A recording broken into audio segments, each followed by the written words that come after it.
Hello, everyone. Can everyone hear okay? Yes.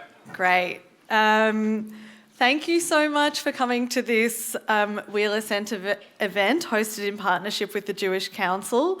I'd like to start by acknowledging that we're meeting here today on unceded lands, on the unceded lands of the Wurundjeri Woiwurrung peoples of the Kulin Nation, the traditional custodians of this land. And I want to acknowledge the First Nations peoples here today and pay respects to their elders past and present. I am very thrilled to be here with Peter Beinart. Peter Beinart's a frequent contributor to the New York Times, MSNBC analyst, professor of journalism and political science at the Craig Newmark Graduate School of Journalism at CUNY. He's also the editor-at-large of Jewish Currents and writes the Beinart Notebook, a weekly newsletter. He lives with his family in New York City. Please welcome Peter.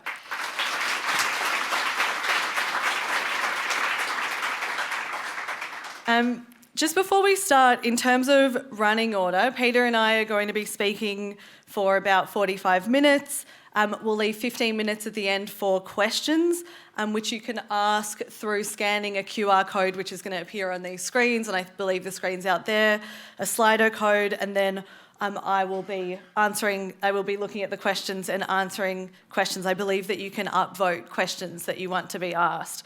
And then after this conversation, Peter will be doing some signings of his book that he's here for, Being Jewish After the Destruction of Gaza, which will be for sale. Thank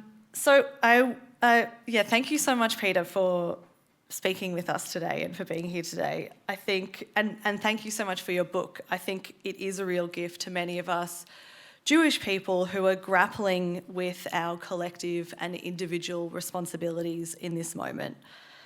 We're at a time when Israel has obliterated Gaza, destroying hospitals, burying entire families. Some of our Palestinian friends have had hundreds of their loved ones killed by Israel. I've worked for many years with First Nations people who've lost loved ones to Australia's cruel prison system, and know and believe that every life is a universe.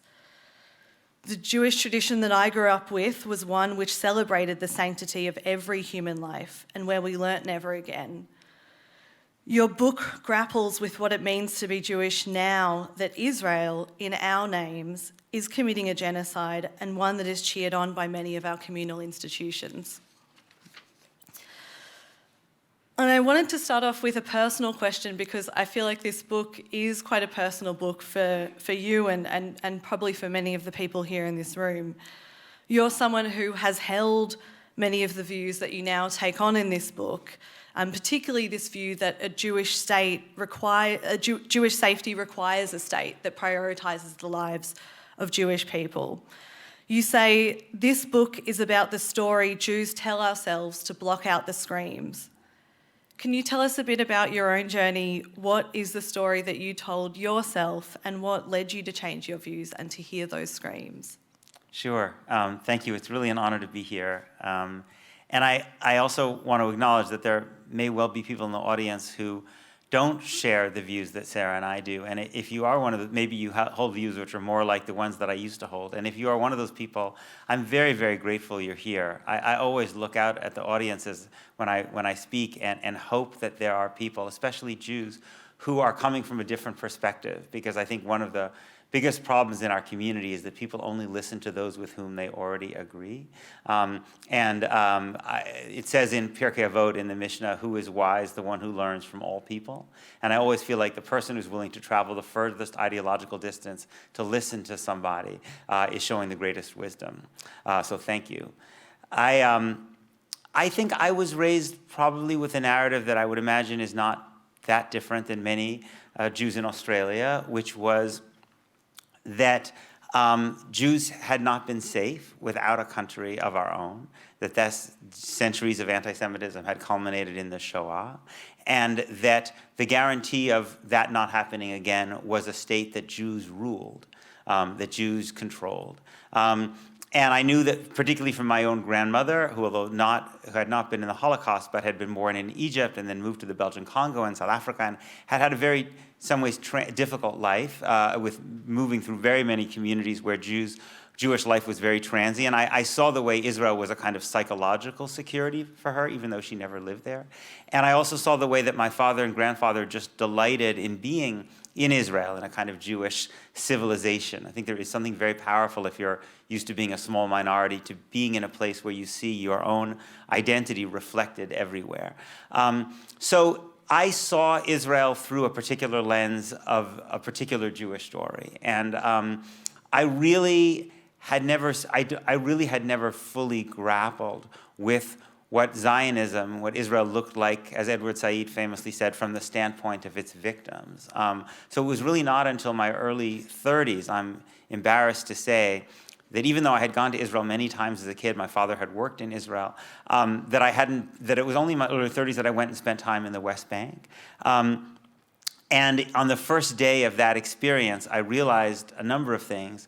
First, about how little I knew about another side of Israel. I thought I knew Israel relatively well, but I really had no idea of what Israel meant for Palestinians who lived under its control without citizenship, without the right to vote for the government that had life and death power over them.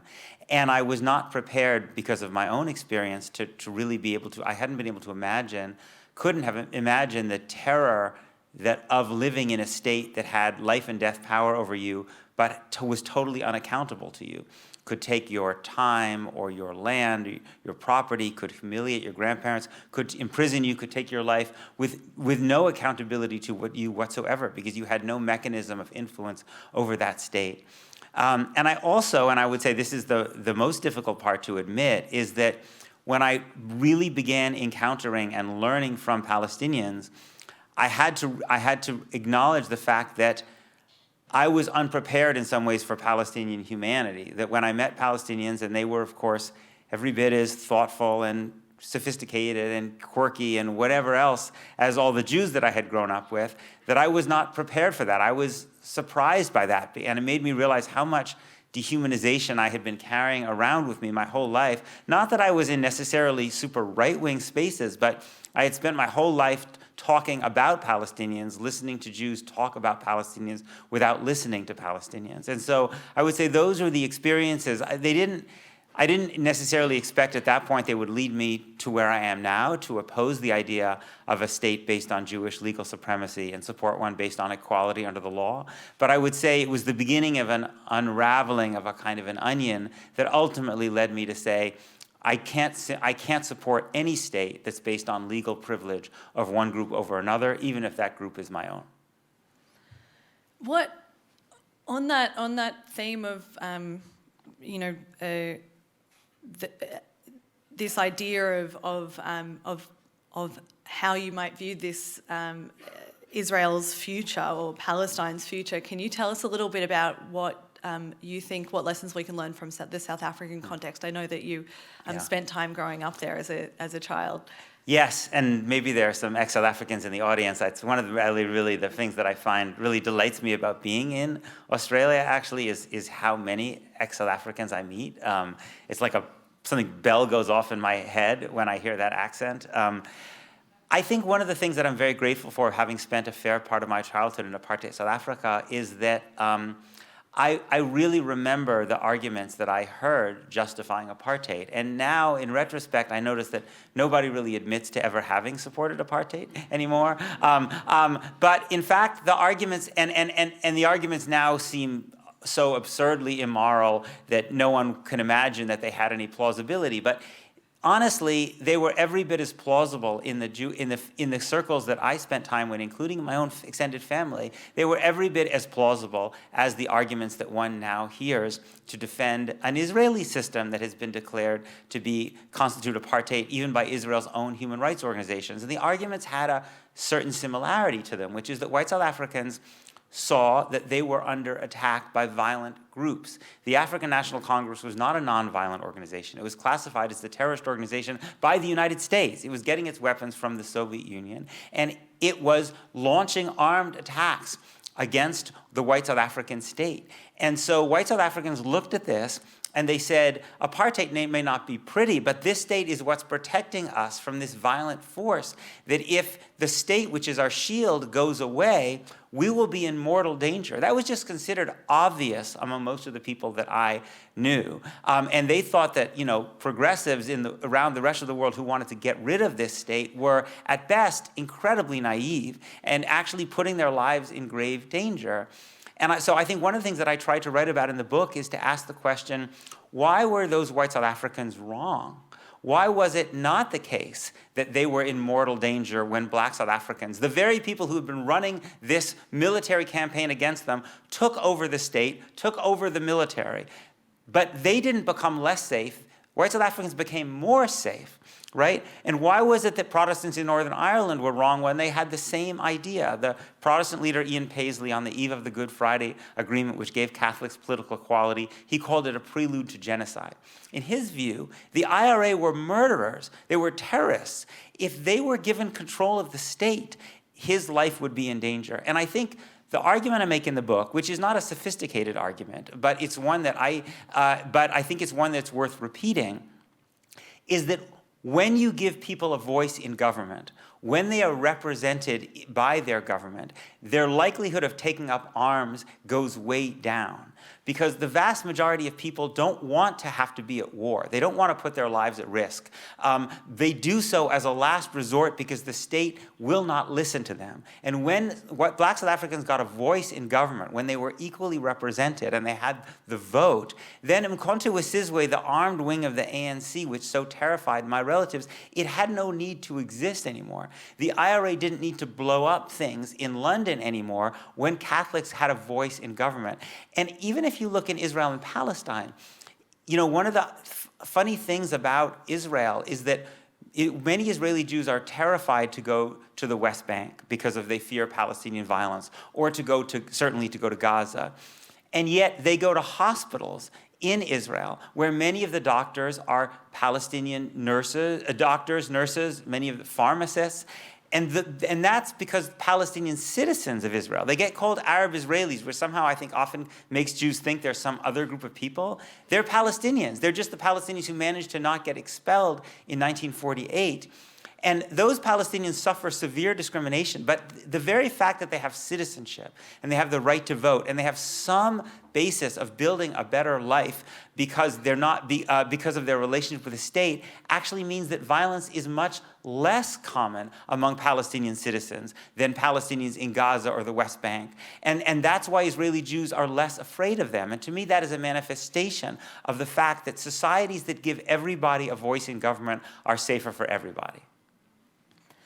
And so you make this point in the book and you say that Israel doesn't have a Hamas problem, it has a Palestinian problem. And you speak in the book about early Zionist thinkers Herzl and Jabotinsky, and who spoke very openly about Israel as a colonial project which required the dispossession of Palestinians. And currently, as we speak, we're in this context where the Israeli government has, stated that its war aims don't just involve, release of the hostages. They don't just involve even defeating Hamas, which, yes, as you say, is an unachievable aim. But they now are pretty explicitly saying that their intention is to conquer Gaza, leading to the expulsion of Palestinians. Can you describe to us, how much of this was foreseeable? How much of this dispossession of Palestinians is part of the state of Israel? Yes, thanks. I think it's really important to be able to say two different things. One is that Hamas has an ideology, an Islamist ideology, that I, as someone who believes in the principle of equality under the law, fundamentally opposes. I don't believe in the idea of Islamic states. I don't believe in the idea of Hindu or Christian or Jewish states. So Hamas's values are not my values. Secondly, I think Hamas has undermined the Palestinian national movement by targeting civilians. Under international law, if you are under occupation, you have the right to resist soldiers, but not civilians. That's a really important moral distinction, and it's one, unfortunately, that Hamas did not respect on October 7th, where it committed terrible, terrible atrocities and war crimes, and indeed had been doing so even for decades before that. But when I say that Israel doesn't have a Hamas problem, it has a Palestinian problem, what I mean is that Palestinians have been resisting Zionism and resisting Israel since long, long before Hamas was created in 1987. In fact, one of the reasons that Israel, if you look at the violent actions by Palestinian political factions in the 1970s, none of them were committed by Hamas or Islamists at all. They were mostly committed by nationalist groups like Fatah or leftist groups like the Popular Front for the Liberation of Palestine. One of the reasons that Israel actually basically supported Hamas in Hamas's early years when it was coming out of the Muslim Brotherhood in the 1980s was that Israel couldn't imagine any Palestinian faction that would be more dangerous than leftist and nationalist factions. They thought the Islamists were the moderates, right?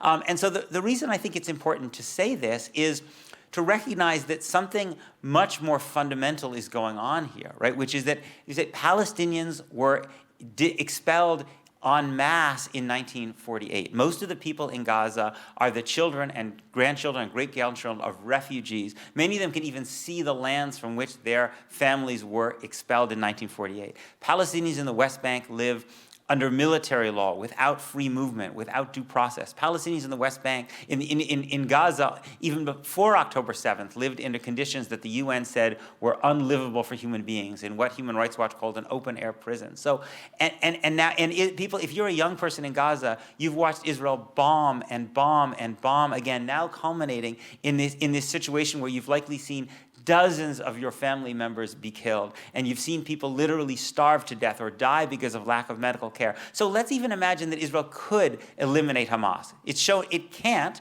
right? It's shown no evidence. It's destroyed most of the infrastructure in Gaza, but Hamas is still there. But even imagine that Benjamin Netanyahu got his way and Hamas ceased to exist. Do you really think that Israel would not have a profound problem with Palestinians, given what it has done to Palestinians, right? That the Palestinian grievances, which are based fundamentally on lack of freedom, lack of humanity, lack of dignity, would still be there, and Palestinians are going to resist that lack of freedom just like any other group of people would for as long as they can.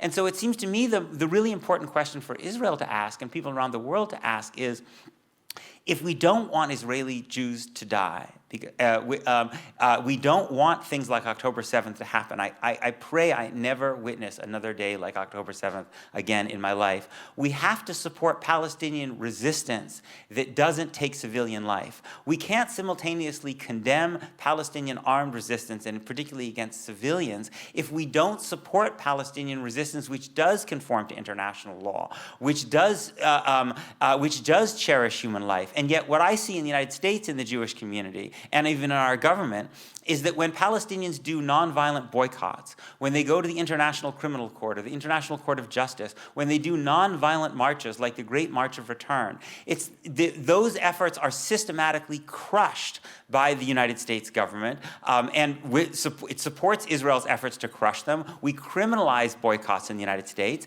and the organized American Jewish community applauds all that. So you are destroying every avenue of Palestinian resistance, even Palestinian resistance that is in the tradition of Martin Luther King or Mahatma Gandhi, that is explicitly within the spirit of international law. And if you do that, you are actually making more likely the kind of terrible, terrible violence that we saw on October 7th. You can't just ask people to sit back and die and live their entire lives without the basic rights. None of us would accept that, and we can't ask Palestinians to accept it.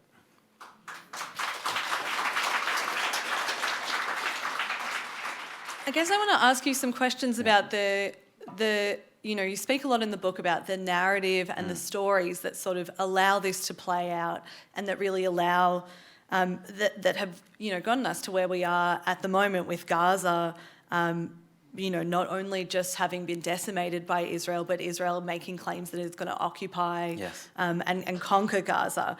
But, we're in this current situation, but we still have this sort of inverted narrative, and we have it in Australia where, it is Palestinians who are said to be the ones who are desiring the annihilation of Israel, with Israel as being the victim. And even in, institutional spaces in Australia, we see this narrative play out. Out in Australia, our peak body for universities has claimed that it is anti-Semitic to call for the elimination of the state of Israel. And you say in your book that these types of terms of elimination, annihilation, but also these sort of Holocaust imagery that is used in regard to October 7th, I think we all have heard, heads of state saying that October 7th was the greatest loss of life, of Jewish life since the Holocaust. And that may well be, that is likely true, but there's a question about what these constant references to the Holocaust do. And I just want you to speak about sort of what stories Israel and Jewish institutions and other supporters of Israel are telling us and telling themselves that allow this to play out. Yes, I think that there is this story which is very often really dominant in Jewish spaces, in which Jews are kind of history's permanent virtuous victims. And so the world is always the world of Kishinev in 1903, or Berlin in the 1930s and 40s. And so you, as you said, the phrase that was used was largest killing of Jews since the Holocaust, as if this has something to do with the Nazi Holocaust, or it was called a pogrom, as if this was similar to murders of Jews in Tsarist Russia. But what that gets fundamentally wrong is that to understand the violence against Jews in Europe in the 20th century, particularly the first half of the 20th century, is you have to understand that Jews were a legally subjugated group. Jews were Europe's other. Jews were a population that was considered inferior by the state very frequently. And it was in that context that this terrible violence occurred. The situation in Israel-Palestine, Jews are not in that situation. It's quite the reverse. It's Jews who have legal supremacy. All Jews between the river and the sea have citizenship and free movement and the right to vote and due process. Most Palestinians don't even have citizenship. And those who do have a kind of second-class citizenship. So the conditions, yes, Jews were killed. It was terrible. But but understanding the circumstances, the context, which is critical to making sure that it doesn't happen again, that everybody is safe, requires you to understand that it's a radically different circumstance. That there's nothing about being a Jew that means that in every time and every place in history, you are always the virtuous victim, right? In this case, the circumstances are radically different. And you were right that these phrases like extermination or annihilation or destruction, right? There's something so morally perverse about this language is designed to make Jews think that unless there is a supremacist state, that we are being sent to the ovens, right? This is the re-traumatization that happens again and again with this language. But think about it for a second. What this means that if someone says that Jews and Palestinians should be treated equally, that we should have the same legal principle that I imagine most Jews very passionately support in Australia, the idea that people of different religions or ethnicities and races should be treated equally under the law, that gets described as a process of genocide, right? And I think, unfortunately, this is actually typical of groups that become accustomed to legal supremacy. This tendency to see equality, to interpret equality as death, equality as subjugation. It's partly the product of Jewish trauma, but it's also typical of supremacist systems to inculcate this. This is what Protestants thought in Northern Ireland. It was very typical in the United States during slavery and segregation for white people to say, essentially, if we're not the slaveholders, we will be the slaves. And so we need to be able to imagine and help Palestinians, allow us to imagine a situation of equality, and not imagine that legal equality is in any way similar to the violence and violent persecution and genocide that Jews experience. Because equality is not discrimination against Jews. Equality is the opposite of discrimination. So Israel has been, I guess, through these narratives, fairly successful in defending its conduct. We have a situation where most Western countries, including Australia, have generally stood by without taking any material action, or we're now seeing countries sort of slowly starting to take some form of material action. But this has been after 20 months of war crimes that for in any other situation that we've seen play out globally, we've seen action be taken. And I guess my question is, how much is this conduct by Israel including its treatment of Palestinians, but also the way it has been able to weaponize narratives of victimhood, how much of that is becoming a template for other world leaders who also might have what they deem to be disposable populations? Yeah, I think it's a really, really important question. I mean, one of the problems with, American exceptionalism was that the United States believed, especially in the kind of high point of American unipolarity in the early 20th century, and in the early years of this century, in the quote-unquote war on terror, that the United States could basically act without following laws of international law, and because America had some unique status or unique virtue, that America could get away with this, and we wouldn't expect other countries would. We know now that when Vladimir Putin invaded Georgia and then invaded Ukraine, he specifically cited what America had done in Iraq, in Libya, and other places. That countries and regimes learn from one another, right? We see in these. And so what Israel is doing now will be a template. I mean, think about in an era of rising authoritarian ethno-nationalism, right? Think about a regime like Narendra Modi's in India, right, which has a large Muslim population. India is trying to reinvent itself in Israel's image, right, as a Hindu nationalist state in which Muslims are not considered to be real equal members of the state, right? You can easily imagine a situation, particularly in a context of violence, in which India might move towards trying to do to its Muslim population what Israel is doing to Palestinians. Indeed, one of the things that India has done just recently, since the violent attack in Kashmir recently, is they've declared that they're not going to abide by the water treaty with Pakistan, and they're going to basically starve Pakistan of water in response to what's happening in Kashmir, right? It's not coincidental, probably, that they are doing that in a circumstance in which they've seen that Israel has been able to deny humanitarian aid to Gaza for 2 months with virtual impunity, right? All of a sudden, this becomes possible for other regimes to do. And so we are unleashing, it seems to me, a set of horrors that will be playing themselves out for many, many decades as Israel, with the full emphatic support of the United States, destroys what limitations international law was putting on the things that regimes could do, and then other regimes are going to learn from this. And so you say in your book that if any other government faced accusations being levelled against it by Israel and by credible sources, that most Jews would believe them. But we also see in this moment, and you speak about this, many Jewish institutions who are, pro-Israel Jewish institutions are supporting the far right, are rushing to support Modi and Trump and notorious human rights abusers. And because these regimes have also sided with Israel. Yes. I guess, how do you explain that? And do you think, how do you explain this sort of shift in many Jewish institutions?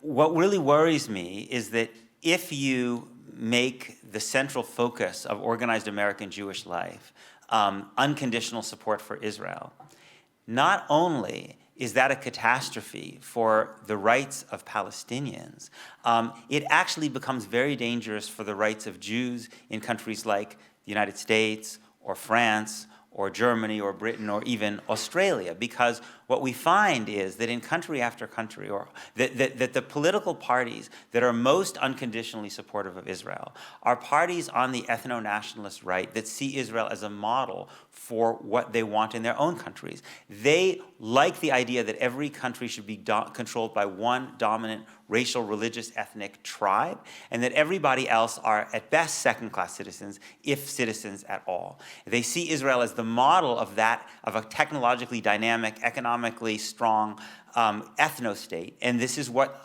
Viktor Orban wants in Hungary, is what the AfD wants in Germany, is what Marine Le Pen wants in France.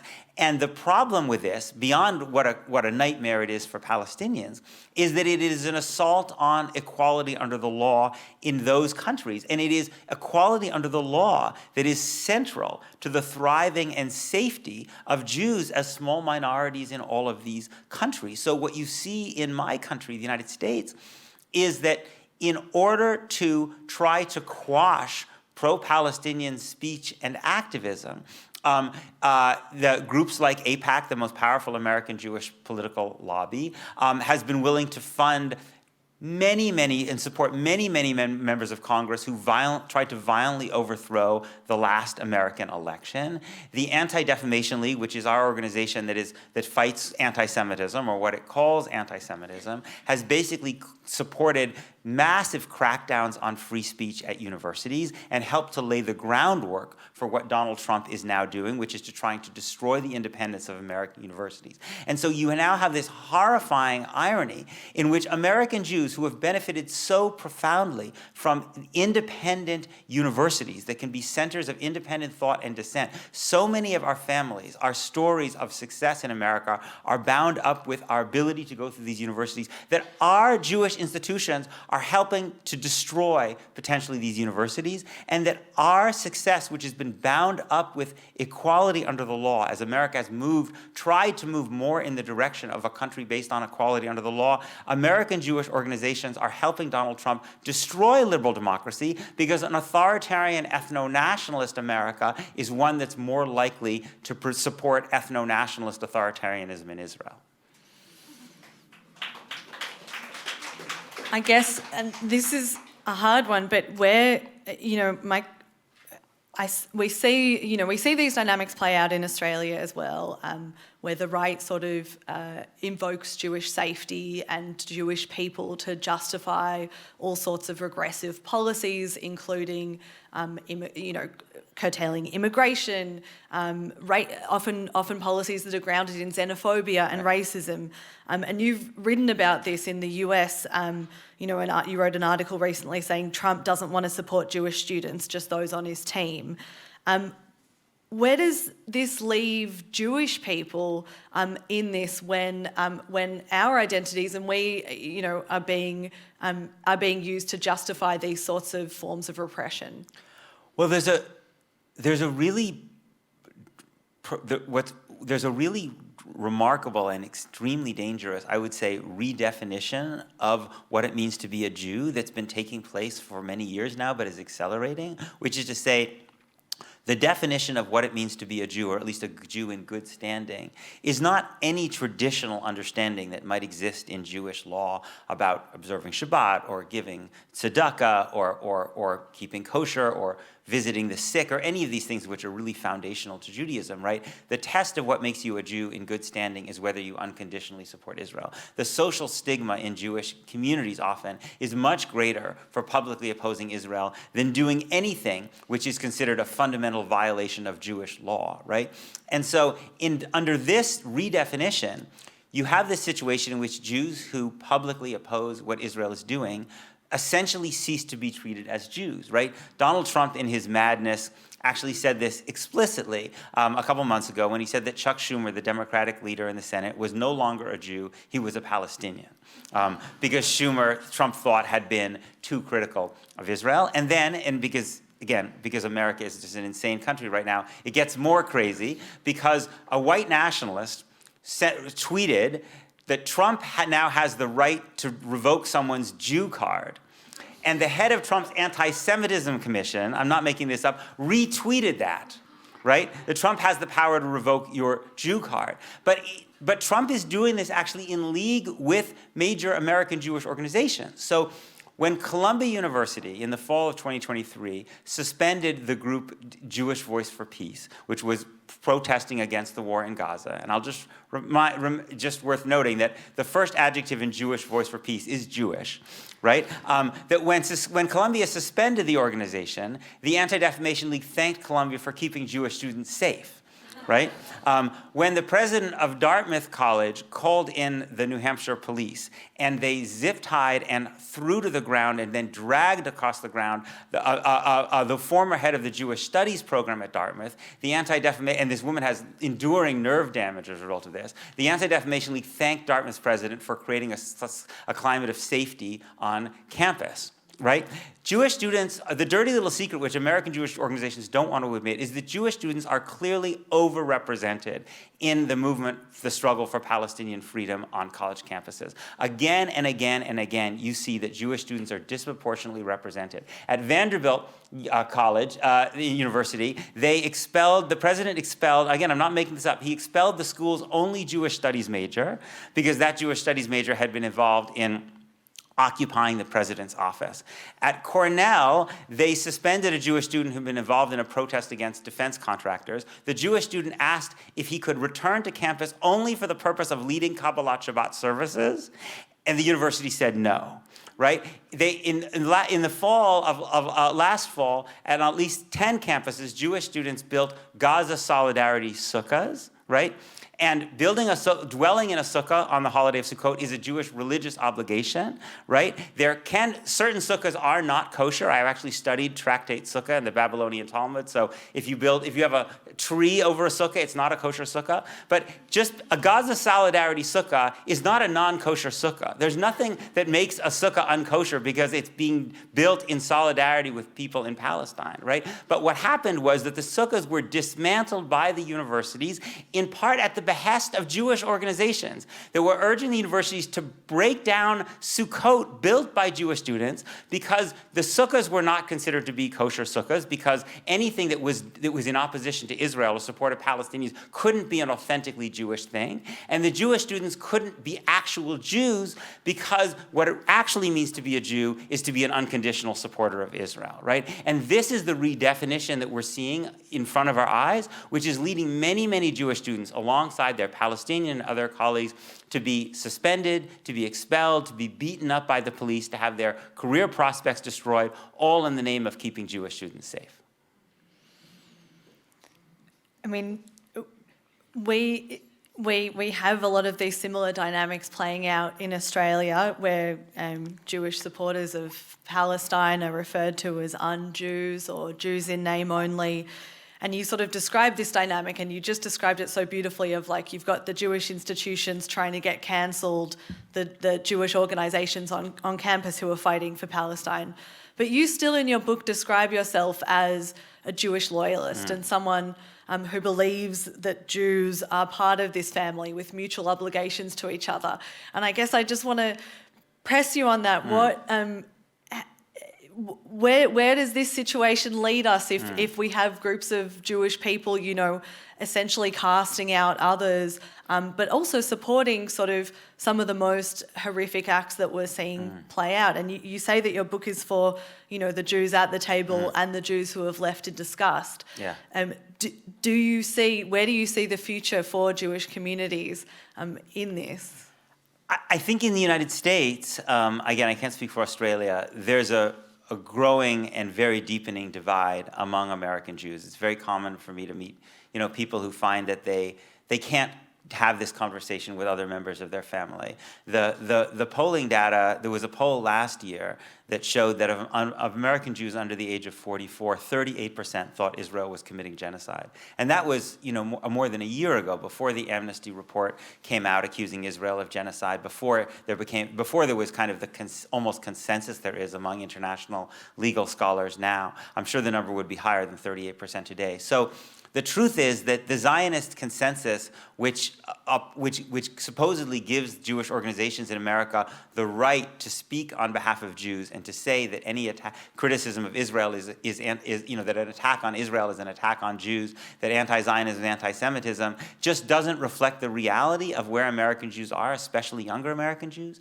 And so I think that the question then, for us is, how do we maintain a kind of relationships and even obligations with one another across these very profound divides? And I start the book by offering a couple of models from Jewish texts of people who had very, very profound differences but managed to stay in relationship with one another. I guess this is what I mean by being a Jewish loyalist, or by believing in the metaphor of Jews as a kind of an extended family, B'nai Yisrael, the children of Israel. We are a small group of people, and we have endured a tremendous amount, and we are the heirs of a vast and ancient, and to me, very profoundly beautiful tradition. And I don't want to dehumanize Jews who disagree with me. First of all, how could I? Because they are people that are precious to me. I've lived my entire lives around them. And I also need to remind myself that people cannot be reduced to their political views. This is something I guess I learned perhaps in apartheid South Africa, was that I knew people who had terribly reprehensible political views, but in other aspects of their lives, they could be very, very kind and generous and wonderful. And I also know people who have really terrific political views, who really love humanity in general, but are really not very nice to ordinary individuals on a day-to-day basis. And so I don't think we can disagree passionately, but I don't think we want to lose our recognition of the humanity of other Jews. And I think we also, we want to maintain, I think, and try to honor this principle that says that we have obligations to one another even across these profound political divides. And that's why I personally, in certain circumstances with people who are important to me, I agree to just put this question aside. I don't want to risk rupturing a relationship that has been part of my life for decades and decades because of the disagreement over this question. To me, I believe there is a profound moral obligation to fight to end apartheid and genocide and to support Palestinian freedom, and that's why I really admire what you're doing so much. But I also believe that there are times and moments and spaces in life where you can put politics aside because there are things that are precious that are not about politics. I guess just my final question before I'll hand over to the audience questions is maybe taking a further step back. When you speak in your book about nationalism and you quote Hannah Arendt, who said, Jews used to believe in God, now they only believe in themselves. And you speak about this transformation of Jews as a people, from a people to a nation, and nationalism being this sort of solution to the Jewish problem. And I wanted to ask, do you see this as part of a broader problem of nationalism? What can others learn from that? Yes, I think that we have a world that is organized into nations, into states, but it's critically important, I think, not to worship states, not to see them as having unconditional value, right? One of the kind of my heroes who features a lot in the book is the Israeli Orthodox social critic Yeshayahu Leibovitz. And Leibovitz was asked this question, does Israel have a right to exist? Which is the question that we are always asked. You have to affirm Israel's right to exist as a Jewish state. And Leibovitz's answer was unequivocal. He said, no state has a right to exist. That human beings have a right to exist. Human beings, Abraham Joshua Heschel said, are the only things created in the image of God. And so, because human beings are created in the image of God, we should start, when we think about the politics of any place, we should start with the right of the human being to exist. And then states are mere instruments for the protection of human life and flourishing. They can protect human life or they can destroy human life. And if they destroy human life, then we have an obligation to reimagine the state, to think how it could be better protect the life and dignity of the people under its control. It's only an instrument. And when I see the way that the organized Jewish community in the United States responds to the state of Israel, it looks to me as if Israel has become a kind of a golden calf, a kind of an idol, an object of worship.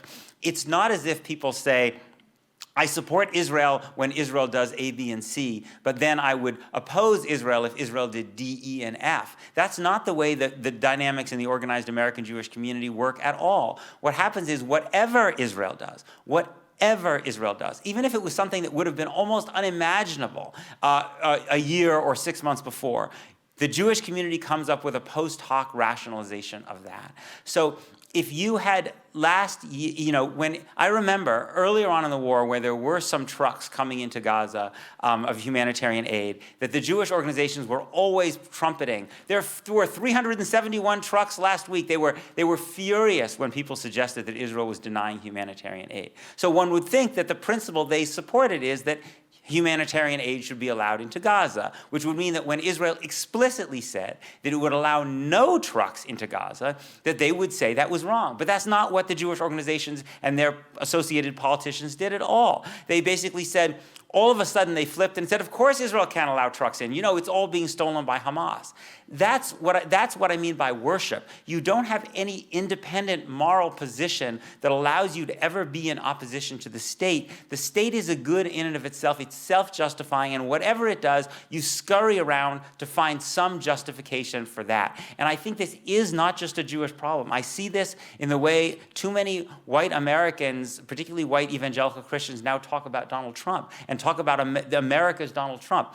Christianity is also supposed to have a universal moral message. But in Trump's America, it's like you listen to these people and it's like the American state is the only thing that matters. If you don't have an American passport, you're worthless in this discourse of today's Republican Party. This, it seems to me, is also a similar form of the kind of a version of the idolatry that has infected American Jewish life. And if you look at Jewish texts, if you look at Torah and then rabbinic commentary, idolatry, the worship of the state, is so often connected to barbarism, to the destruction of human life, that when you worship of state, you lose sight of the inestimable, the infinite preciousness of human life.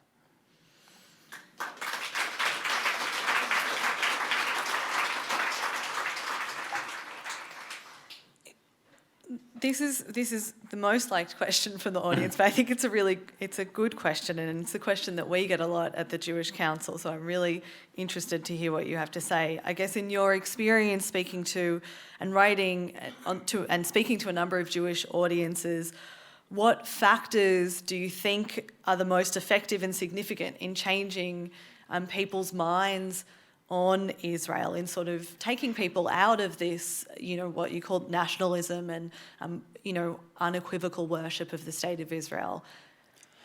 I think the thing that I notice is most likely to change people's minds is an actual human encounter with Palestinians, because this constant dehumanization of Palestinians, of talking about Palestinians without actually listening to them, when you puncture that, when people, if it were the norm in Jewish day schools, I know a lot of Australian Jewish kids go to day schools, or in these youth movements, which I know are strong here, or in the shuls, or in other places, if it was normalized to be reading books by Palestinian authors, and watching films by Palestinians, and having Palestinians come, and having Nakba survivors or their children come and just talk about what happened to their families, I think those are really transformative experiences, because when you look someone in the eye and you can relate to them as a human being, so often all of these talking points start to seem so cheap and so hollow, and it starts to become clear that these are just rationalizations for not having to actually honor the humanity of somebody else. And so I think the more that we can push within Jewish spaces for people to actually have to encounter Palestinians, not in the way that an Israeli soldier encounters a Palestinian at a checkpoint, where you have no chance of actually really engaging them on any conditions of equality. But what's good about a place like Australia, right, because Palestinians and Jews do both have citizenship, is you can meet on conditions of relative equality, and I just see again and again how that can transform people. In terms of Israel and where Israel goes from here, you've spoken and you've written about your support for a single binational state, and I guess, and the question is this solution still a feasible proposition at this stage? Do you think, when so many Israelis seem so intent to never let that happen? I guess, given the current political situation that we're in, we see images of Israeli soldiers, Palestinians see those images. I think this is a question that a lot of people are grappling with at the moment. How, where do you see the way forward? I mean, it's very, very difficult, I think, to see the way forward now, and the urgent moral imperative is simply to stop the destruction of the Palestinian people, to stop giving Israel unconditional access to weapons that they're using day after day after day to kill so many Palestinians, and to end the international impunity that allows Israel to act in the way it's acting with a confidence that it will never be held to account. Beyond that, I think it's also really important to support the right of Palestinians to recreate their own legitimate political institutions. The PLO used to function as an umbrella for different Palestinian political parties where Palestinians could have conversations about what political vision they had. But for me, I would say right now, one equal state seems impossible, and partition into two states also seems impossible, right?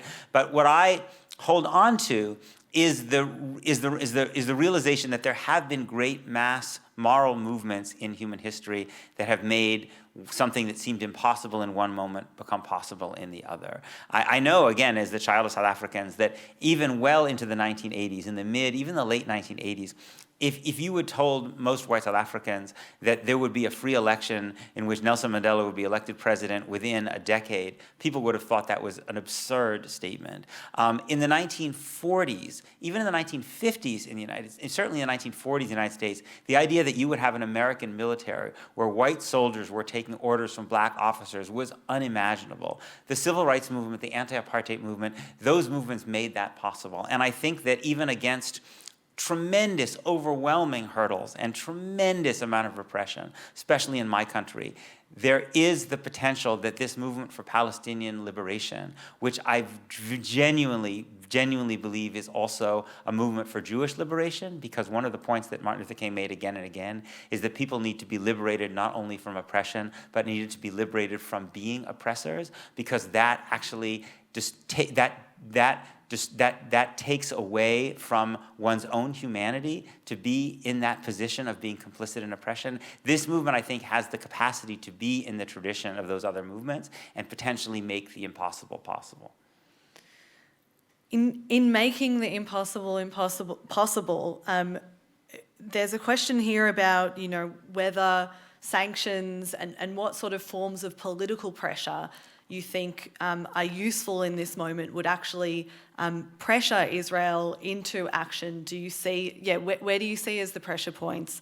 The things that people can be doing here to promote those pressure points? I think, I really wish that people in supremacist political systems woke up one morning and realized that these systems were wrong and changed them of their own accords. It would be a much better world if that were the case, but I don't see much evidence historically that that's what happens. That plan A is always to continue with this supremacy, and it's only when there's enough resistance that the system stops functioning and working, even for people who've been benefiting from it, that I think people start thinking about a plan B. And for me, I want that resistance and I want that pressure not to lead to the loss of Israeli life, which is precious, just like Palestinian life is precious.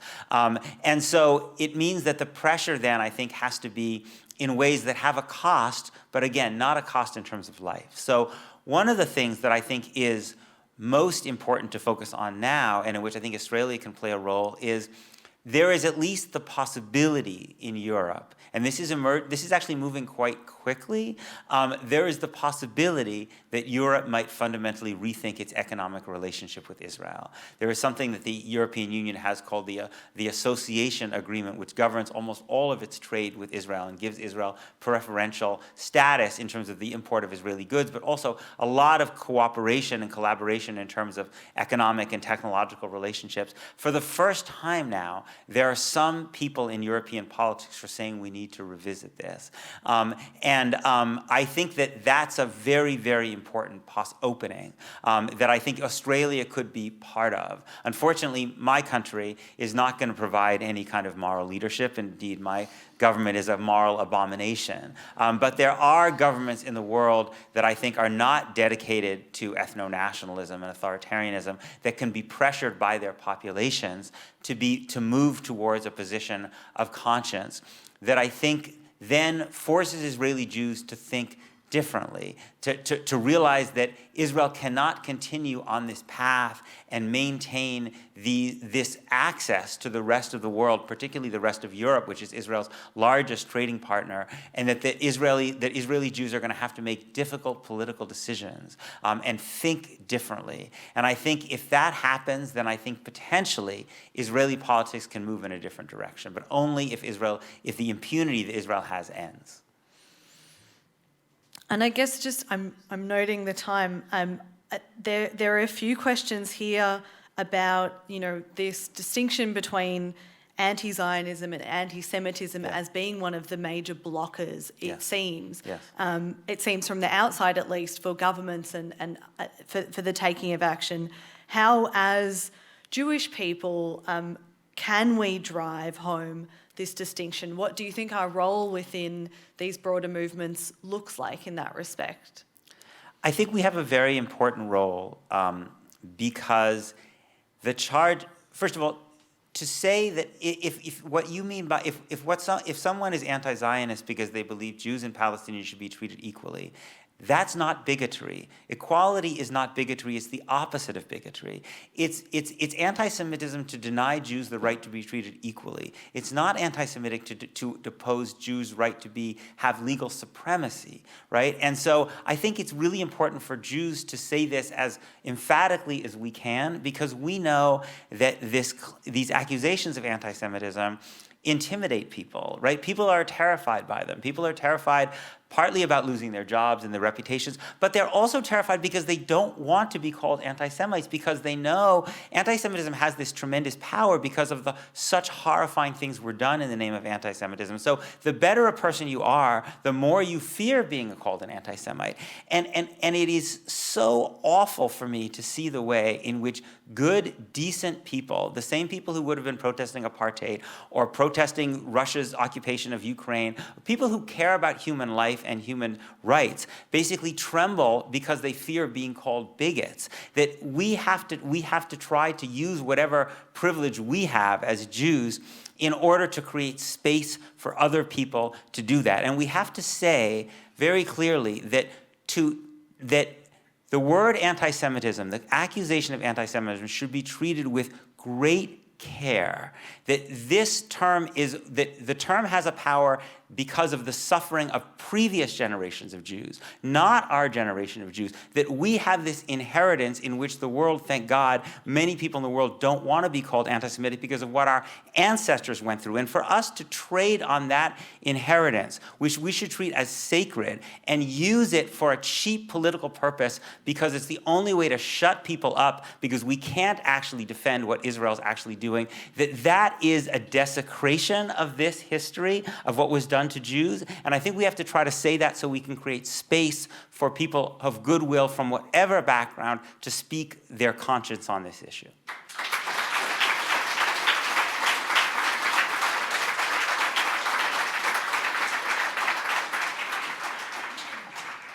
Thank you so much, Peter. Sure. I think we will leave it there because we've got some book signings to do up the back. But I really appreciate you coming and speaking with us today. I think it's so incredible that you've come to Australia in this moment when so many people are desperate to take action. And we're seeing the horrors unfold in Gaza, and we really, people really want to be able to do something. And I think your book gives us a pathway to sort of have those difficult conversations with people we love and people we know, but also to think about what our individual and collective responsibility looks like in this moment. So thank you so much for sharing with us today. Thank you. Thank you very much.